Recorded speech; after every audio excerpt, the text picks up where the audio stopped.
a player that stood out and a player we've discussed a lot, and I'm glad we're me and you are now on the same page about it. And we've talked about him a while in the past. He's controversial. Keldric Faulk, the big giant man that has all the tools physically out of Auburn, had a big 2024. He's projected to go in the first round, but that is a prime example of, lack of production this year, lack of pass rush win rate.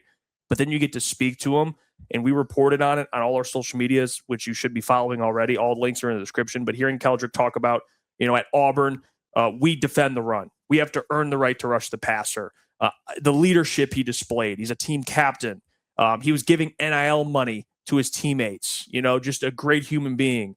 And on top of that, just the mentality he plays with. He plays violent. And just the way he was you could tell, okay, this guy seems to be a good dude. He's 20 years old. Brad Holmes, they love the RAS-score stuff. This guy, measurables-wise, is going to be ridiculous. Now, you might not like the pick because of lack of production. Fair.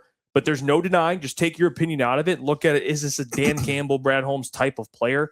There's no question Keldric Faulk checks those boxes. I definitely learned that. I think the thing with Keldric Faulk, that's someone I put a tweet out today, is just like, I think I'm starting to come around to the idea.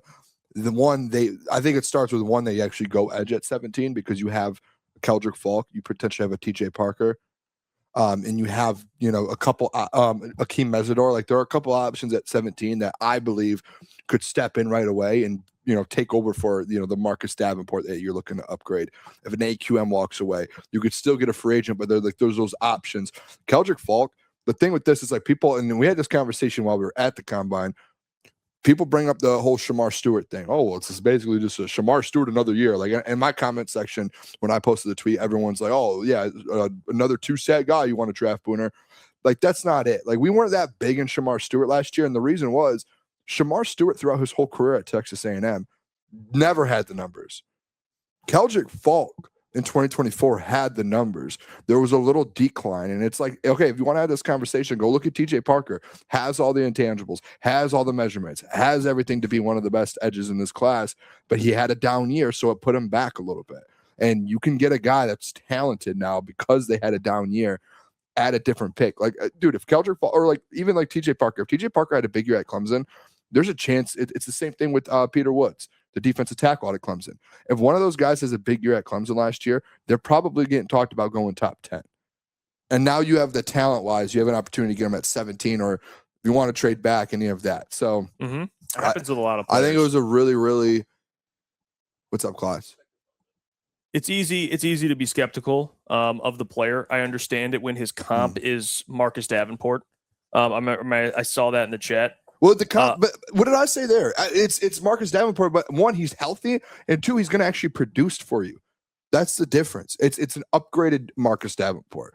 Like, and what people don't understand is, if Marcus Davenport was really, really good and lived up to the hype, he would have been a good edge for this Lions team. The reason, like, you have to kind of take away and take the two sides. The reason people didn't like Marcus Davenport wasn't because of the type of edge he was. It was because he was never healthy and he never produced for you. If he was healthy and he produced for you, everyone would have a different mindset about him.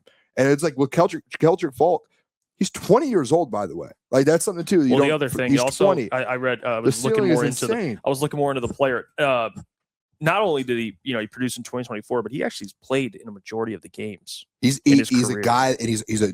It's just, I don't want to hate use the word, but he's a dog because he gets overused. But he really is. We had the discussion: is he a top 20 pick? Yeah, you disagreed with it. No, well, we did. I think you could say now he is. For sure. We're on the same page. But here's the thing, and this is why I think worth the risk. I think there is a risk there, and the reason why I'd say that is he's a power guy. I think a lot of the NFL looks at pass rushers as, you want guys that have just an entire arsenal of pass rush moves. He doesn't have that. He wins with power. He doesn't win with speed. He's a specific type of player. You can play him inside, play him outside. But maybe that's why you'd be a little more hesitant. That's why his pass rush win rate isn't really super high, is because he doesn't have this, like Hutch was coming out with the spin move. I mean, he's winning with power. That's what now, can he learn some of those things? Yeah. He's not the most fluid guy. He doesn't have a lot of bendability, like the word we like to use.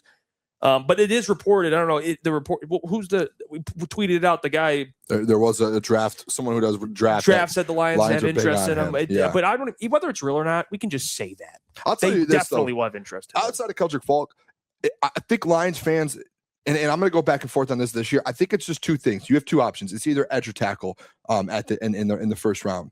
That's the only two options. Like, unless there's a significant, and this is where I think you have to have an open mind. If there's a significant player that's falling, like Caleb Downs is probably not going to fall, but if somehow he does, if Arvell Reed, he's not going to. But like Sonny Styles, like if there's a guy that falls and you're like, wait a second, you're at 17 and a top 10 player has fallen to you, you just do it, right? Like it's BPA at that point. And you figure it out later in second round, you can go edge because it is a deep edge class. And I think it's the same thing for offensive tackle, to where there are offensive tackles that you can get in the second round that will be a starter for you in 2 years if Taylor Decker can hold up one more. So I think people need, like, from what I've taken from the first 3 days of the conversations we've had on top of what we've seen in day one, the takeaway so far, and we still have 3 or 4 days left, my takeaway so far is just more of an open mind in the first round, whether it's a player that falls or edge or tackle, because we've learned in the last 48 hours how valuable right now people feel like this edge class is, and as well as the tackle class. Like there are a lot of options.